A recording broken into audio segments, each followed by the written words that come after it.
What's going on, peoples?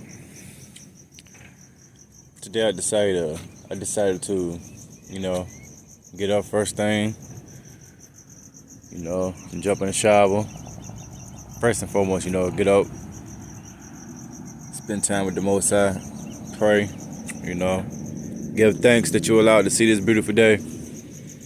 Give thanks that it was in His will that allowed you to see this day. Anything could have happened.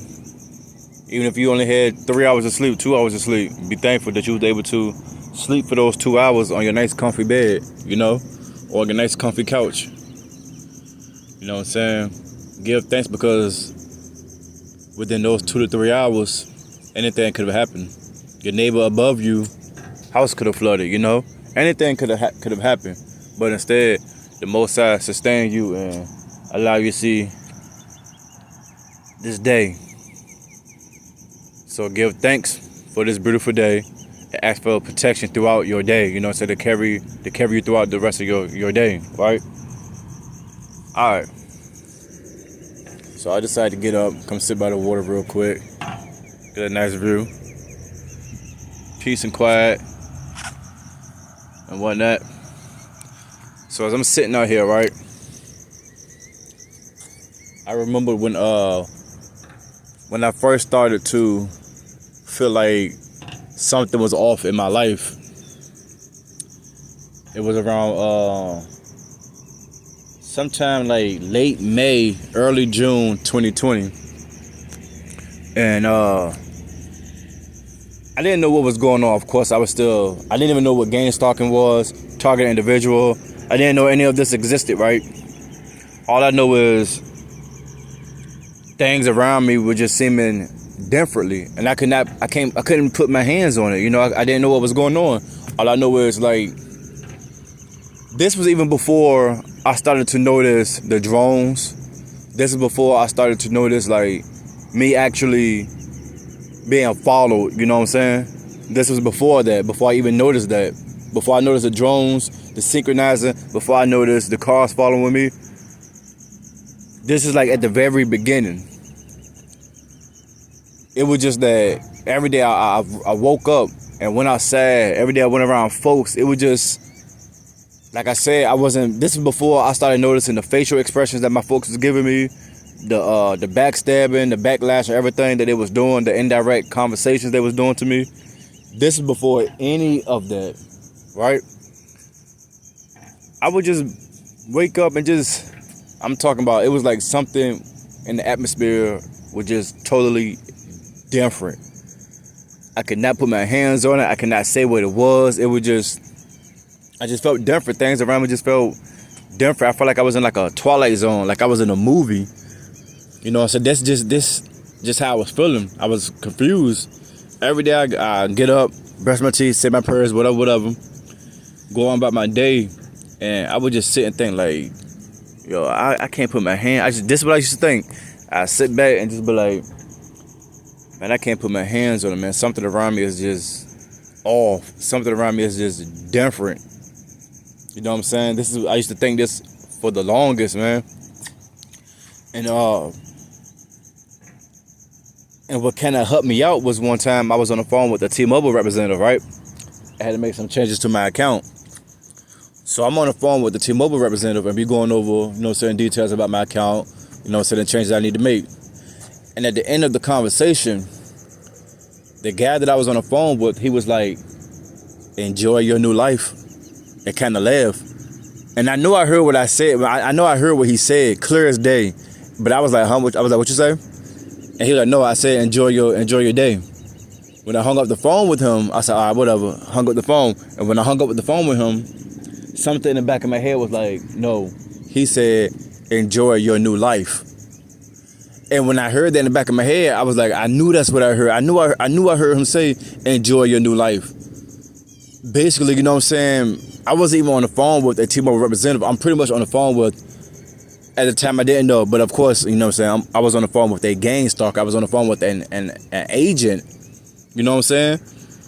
And the fact that he was like, enjoy your new life, basically telling me, enjoy this new life, because this is before I even noticed, like I said, This is before I even noticed about me being gang stalked, targeted, and whatnot. I didn't know. I didn't know what was going on. All I know was things around me were just different. But the fact that I was feeling like that, and then for him to say, enjoy your new life, when he said that, every day I was like, all right, so something's definitely going on. I just can't quite get a hand on it, right? And then it was like, every time I had a conversation with someone, I would get like a signal or a sign from some. It's all right.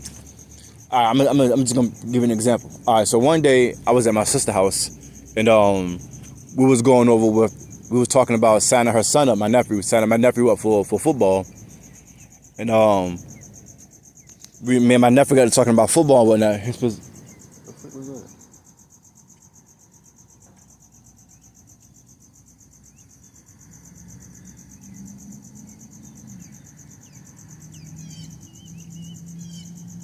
I don't know what just jumped in the water.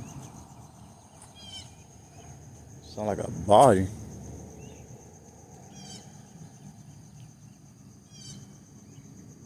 But anyways, all right. So we in the living room. We talking about him signing up. You know what I'm saying? Joining the football team and whatnot.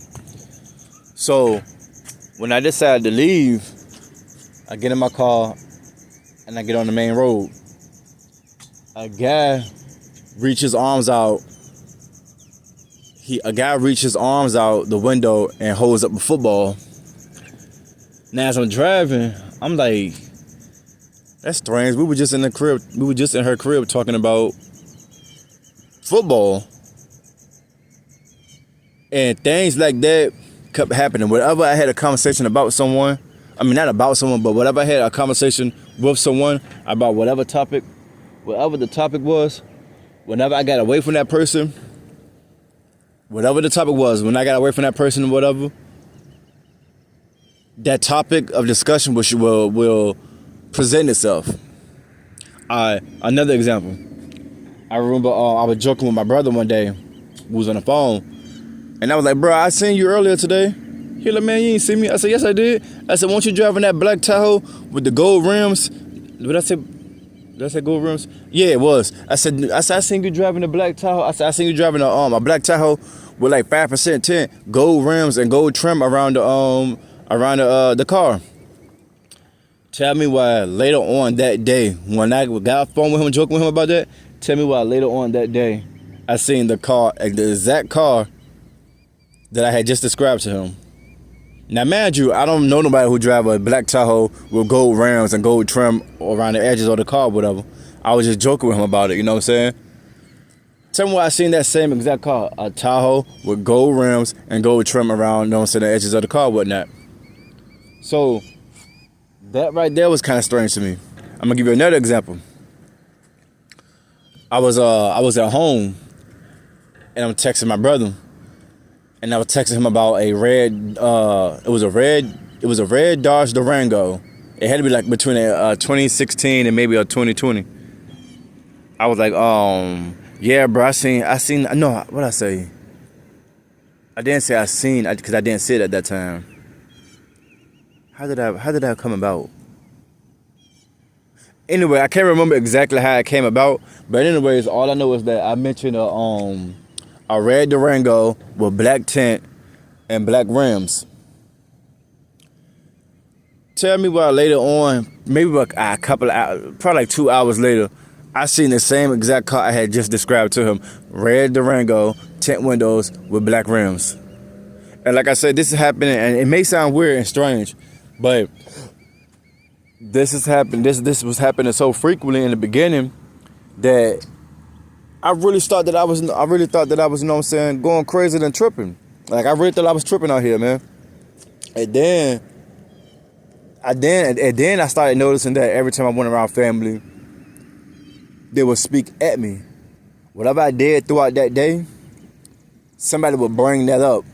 Like if I had doctors, like I told you in my other videos, if I had a doctor's appointment, they would speak. If I had a doctor's appointment that day, if I had a doctor's appointment that day, and I was around certain family members, whoever I was around, someone would have to bring up not me, but someone would have to bring up a doctor's appointment. someone would say something like, oh yeah, I had a doctor's appointment today, man. They talking about this, they talking about that. And I'm like, yo, that's crazy, because I had a doctor's appointment today. I wouldn't tell them, but in my head, I'd be like, that's crazy, I had a doctor's appointment today.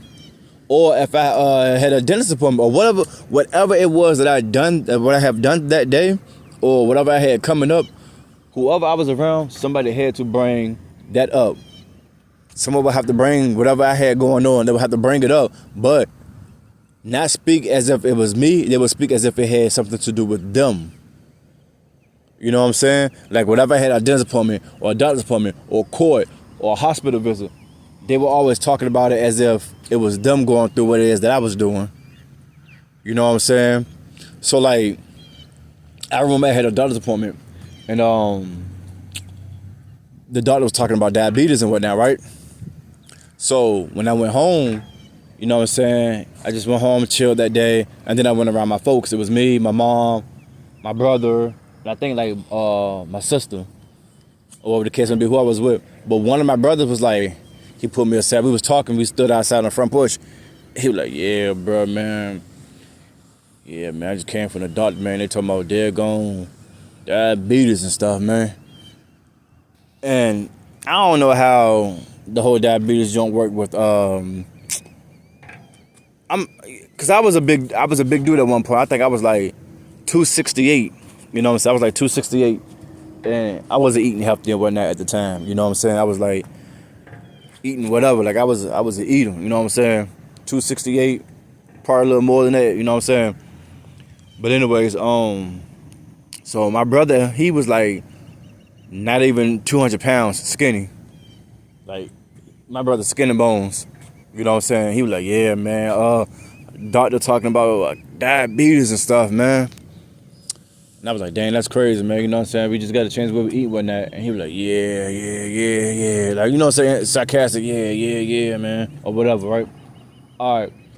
So then they had another doctor's appointment, and the doctor was talking about high blood pressure and whatnot. All right. So the same brother, we get on the phone, and he was like, yeah, man, I got a dead gum, man. I got to change some things, man. I got, doctor talking about some high blood pressure, man. I'm like, dang, for real? I said, dang, man, you ain't even a big dude, man. You skinny, man. You ain't got diabetes and high blood pressure and stuff, man. He was like, yeah, man, they talking about diabetes, high blood pressure.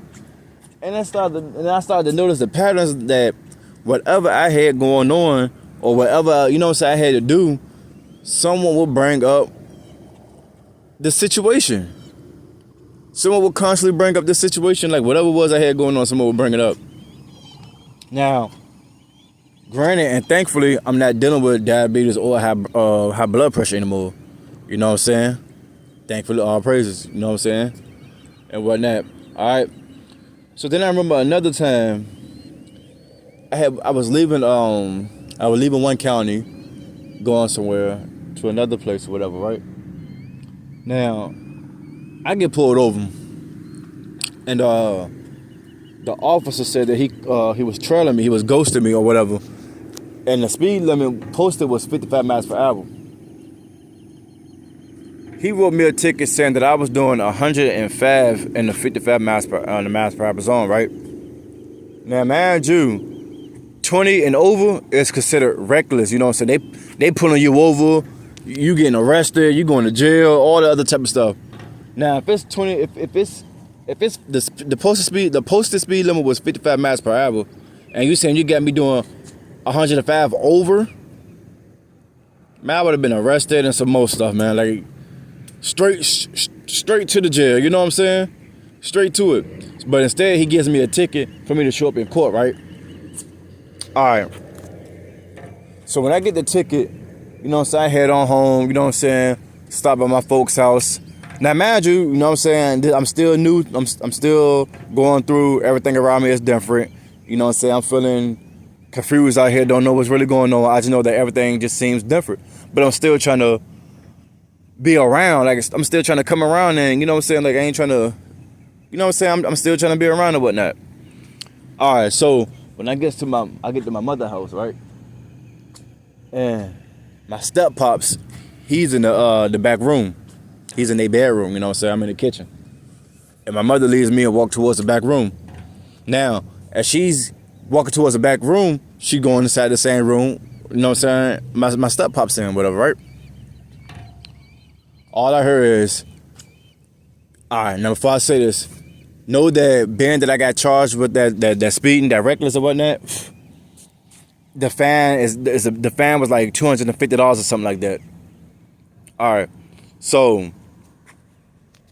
I didn't mention to my mom me getting a speeding ticket or anything. I didn't mention it to her whatsoever. I did not mention it to her. So when she gets up and walk back to her room where her husband is at, all I heard is, "Damn, that's a big ass fan." Like he said it real loud, enough for me to hear him. And in my head, I'm like, I heard it, but I was like, huh? Like in my head, I'm like, huh? So I you know what I'm saying, I ain't paid no man for real. So when I left them and went back home, it replayed in my head me getting the speeding ticket and then me not mentioning anything to my mom. But when I get to my mother's house, I hear my stop pops go, "That's a big ass fan." And you know, so now I'm sitting in the living room in my crib, and I'm like, okay, it seems like every time or everything that I got going on in my life, someone has to speak indirectly about it or speak at me about it. It's like they was letting me know they know my every move. It was like they let me know that they're watching me and everything. All right. So fast forward to, I'm gonna fast forward a little bit. All right. So fast forward to me noticing these drones, right? All right. So when I started noticing the drones following me everywhere I went, it was my nephew's birthday party. And it was my nephew's birthday party. We was at a park. We threw his birthday party at a park. Now at this park, you know what I'm saying, we had one section and everybody else was like free to roam the other side or whatever, right? All right. So we see these Mexican kids playing around, running around playing. So we walked to our car. It was me, my brother, and my stepfather. We walked to our cars. We all parked beside each other. So we seen the Mexican kids playing with drones. And my brother started laughing. I said, oh, they got the drones going. And my brother started laughing. He was like, he said, oh, yeah, the drones.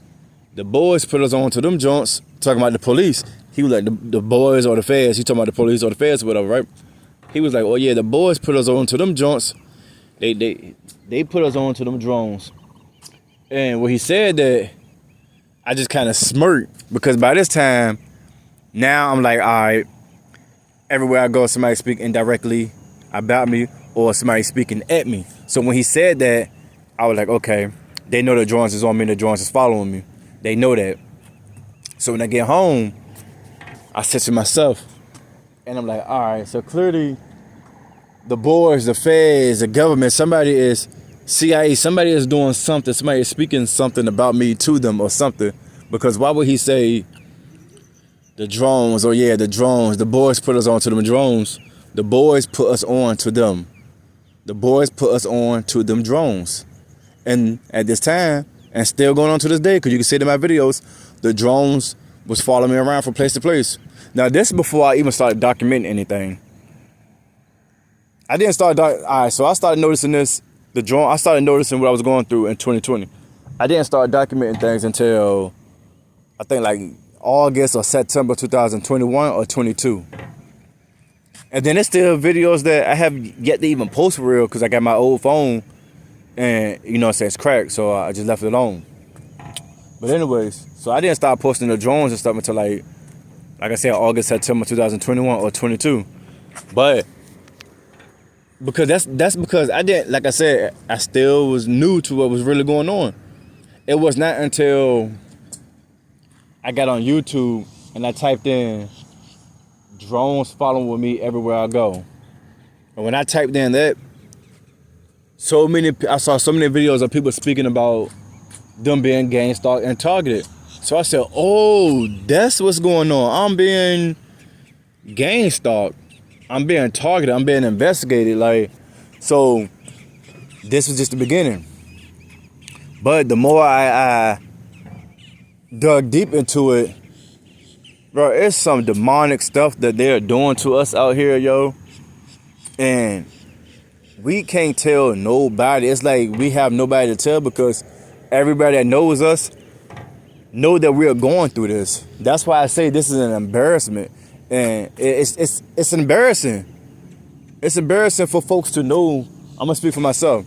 It's embarrassing for folks to know that I come from being the backbone of my family. I come from working, like I said, if not working two full-time job and one part-time, working 3 jobs, 2 full-times and 1 part-time, or me working 1 full-time or 2 part-time. However it went, I've always kept the full-time or whatever, and I've always worked.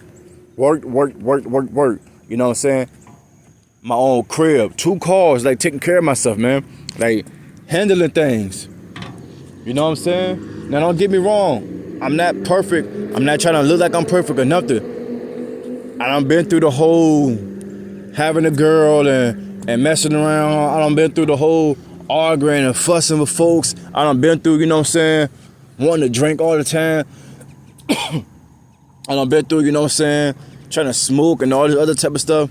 Now, mind you, all this that I'm doing, at the same time, I'm already feeling like I don't fit in with the world. You know what I'm saying? I didn't know what was. It was just a feeling that I've always felt from a kid. Like even when I was young, I always felt like it was just something different about the world that I just didn't fit in, right? So that was just a feeling that I always got and whatnot, right? Now, it kind of threw me off because the way this car right here, the way he pulled in, like, that was kind of strange how he just pulled in like that. I didn't think he was gonna stop. I thought he was about to ride through the woods or the trees or whatnot. But anyways, now it's embarrassing because I come from working and you know what I'm saying, like handling my business. And the brother who I'm speaking about, who I spoke about, how he always, you know what I'm saying, spoke about, like he spoke about the diabetes and the high blood pressure and whatnot. This particular brother, he always showed me hate and jealousy. Like, I'm talking about, so he always showed me hate, yo. I'm talking about, like, I can't, to the point where it was like people started noticing it. But I'm so humble that I pushed it aside and I ignored it. You know what I'm saying? I just let it go because, you know what I'm saying, I don't hold grudges, especially not towards family, because I can't replace them. You know what I'm saying? And I always kept that mindset, like I love my family no matter what. And that's why this whole situation with me being outcast and being away from them, in the beginning it was hurting. It was hurting, like I can't lie. It was actually hurting because I've always loved my family. I was always there for my family. Like, I don't have kids, but their nieces and my nephews, they was around me all the time, that folks were starting to think that, you know what I'm saying, they was mad because I always had, excuse me, I always had them. Like, every weekend, you will always see, if I wasn't with one of my brothers, you know what I'm saying, I was always with my nieces and my nephews, like, all times, right? All right, but this particular brother, he always showed me hate. Like, I couldn't do nothing. Whenever he would see me, you know what I'm saying, he'll always say stuff like, man, damn, yo, I'm tired of seeing the same broke nigga face, like the same broke niggas' faces, like little weird stuff like that. Or say something went wrong with my car and I had to get a new car, a new used car at that. Like I had, actually I totaled my car one time. Somebody had hit me or whatever, right? All right, so when the car got totaled, you know what I'm saying, the insurance gave me a couple of $1,000 so I can get me a new car, a new used car at that. So it was only a couple, so you know what I'm saying, I just went ahead and just got me some little cheap, you know what I'm saying. It won't flash or nothing. It was a 2003 Ford Explorer. You know what I'm saying? Cheap. Bought it cheap. All right. So when I bought it, my brother seen it. He was like, "Oh, so that's your new whip?" And I was like, "Yeah, man. I had a dad gonna get a new car because other John totaled." He like sucked his teeth away. He was like, and was like, man, I can't wait to show niggas how to really do it. So I can't wait. He was like, I can't wait to show niggas how to really do it, yo. Like, this young crazy. He's like, I can't wait to show them how to really do it out here, yo. And I ignored it. So when I got away from, I said, why every time I do something or I get something, I get a new job or I get a new car, it's like he think that I'm doing it to stunt and shine on him and others around me, when that's not even the case. I'm not even thinking about that, because all of this stuff can be replaced. All of this is all materialistic. Like, all of this stuff can be replaced. Something go wrong with my car, I can replace it. Something go wrong with it, whatever, I can replace it. Brother, I love you. I can't replace you.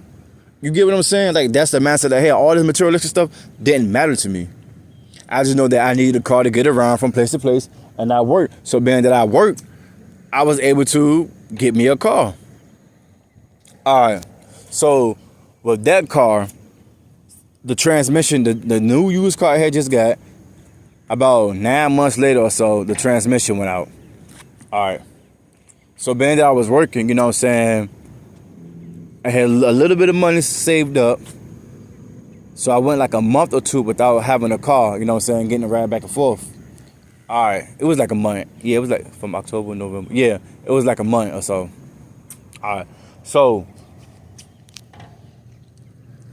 used a little bit of money I had saved up, whatever, put it towards getting a car. I get a new car. Now this car is better than the Explorer, because the Explorer was a 2002, 2003. It had some rust spots here and there, and you know what I'm saying, it was used, and it was used, and it's an old car. All right, so now I went from a 2002 to a 2007. All right, I get this car. Now this car is decent, you know what I'm saying, no rust spots, drives good. Like I said, it's basic though.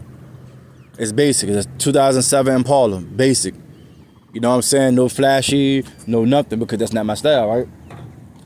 I get this car now only because the transmission went out on my other car, and it was better for me to just go ahead and get something new versus just paying all that money and you know what I'm saying, having other problems occur. So I was like, let me just get another car, man. I ain't got time for this to keep having to put money into this car.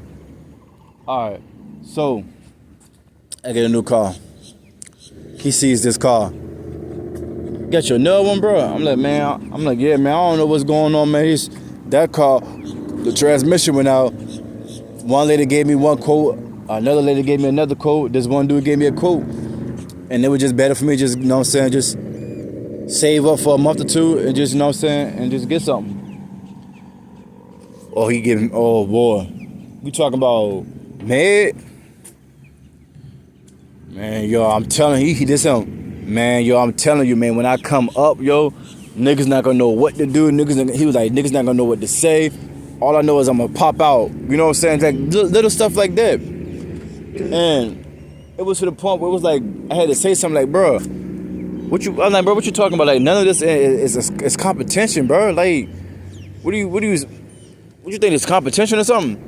And he was like, nah, bro, I ain't even thinking about that, bro. I'm just saying, like, I just can't wait to show niggas how to really do it. And I'm just like, show niggas how to really do what? He was like, man, niggas just out here just doing whatever, man. Niggas just out here just, you know what I'm saying? You feel me? And I'm like, nah, I don't. Because you want to show niggas how to do what, bro? I said, because every time I get a car or something or a job or something, there's always something negative that you have to say about it. All right. So fast forward. I'm with my nephews, my nieces and my nephews.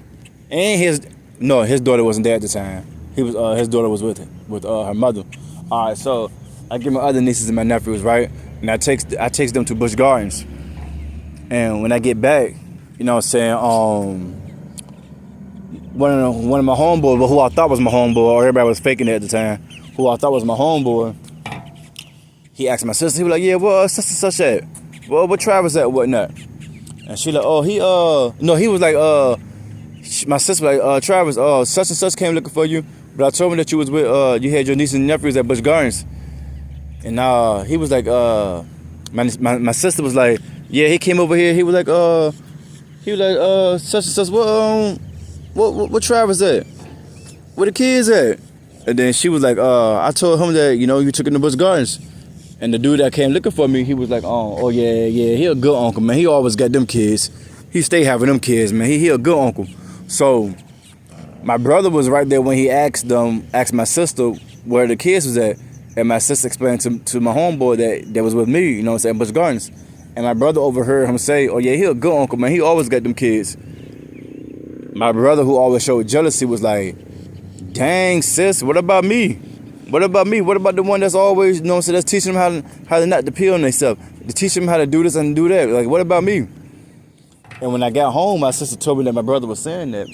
And she was like, yeah, he was talking about you, saying this, saying that. And he was saying how he got mad at me because I told homeboy that you had the kids at Busch Gardens. And he was telling me how you a good uncle, you always got the kids. And our brother got mad and was like, but what about me? I'm showing them how not to pee on themselves and how to do this and how to do that. And I'm like, I'm pretty much showing them the same thing, how to not to pee on themselves and all this type of stuff too. But why is he always mad at me? You're like, what's wrong with him? And then my sister was like, I don't know. It's like he jealous of you or something. And when she said that, I had already had a feeling that he jealous of me or whatnot. So, but the thing about all of this is, whatever I had to give, and whenever they needed it, it was never an issue with them asking me for it. And it was never an issue with me giving it to them if I had it. And if I didn't have it, I would try to find ways to help them get it. Whatever it was. Because that's how I was with my family, you know what I'm saying? I was always tight with them. You know what I'm saying? Love family, you know what I'm saying? I'm always there for them 100-fold, man. Like, always there for them, yo. But, I ain't gonna hold this video too much longer, man. I just wanted to get up here and just speak freely, you know what I'm saying, about what I noticed in the beginning of this gang stalking and target individual journey and whatnot, and how family could be the closest ones to you, but be jealous of you and will hate you and love you all at the same time, which is some type of mental illness, you know what I'm saying? You hate me and you love me and you're jealous of me all at the same time. You pretend like you want to see me do good and do better, but then when I do, it's a problem. Just like when I used to get, you know what I'm saying, I used to get drunk and whatnot, right? And my sister would always say, they'd be texting my girl and whatnot, and be like, I just wish that he'll just stop drinking and whatever, right? And then when I got myself together and I stopped drinking, you know what I'm saying? Dang, it went from him always wanting, you know what I'm saying, have a little drink in his hand to, dang, you don't even drink no more. So it's like, damn if you do, damn if you don't. You know what I'm saying? So I just wanted to get up here real quick and just speak freely about certain situations and whatnot, man. Just, you know what I'm saying? Like I said, it be the closest ones to you who pretend like they love you, pretend like they care for you. All along they hate you. All along they jealous of you. All along they praying on your downfall. Satan will use the closest ones to you to break you. And like I said, he almost had me because I didn't know what was going on. And I felt defeated at one point because I didn't know what was going on. And the closest ones to me, which was my family, was the ones that sat here and backstabbed me and hurted me. But now I know what's going on. And I realize that I can't be broken because I got the Most High who dwells within me and who gives me the strength to carry on and to get through this. You can't break what can't be broken, man. With that being said, man, I'm about to get off here, man. Y'all enjoy y'all day, man. Take care.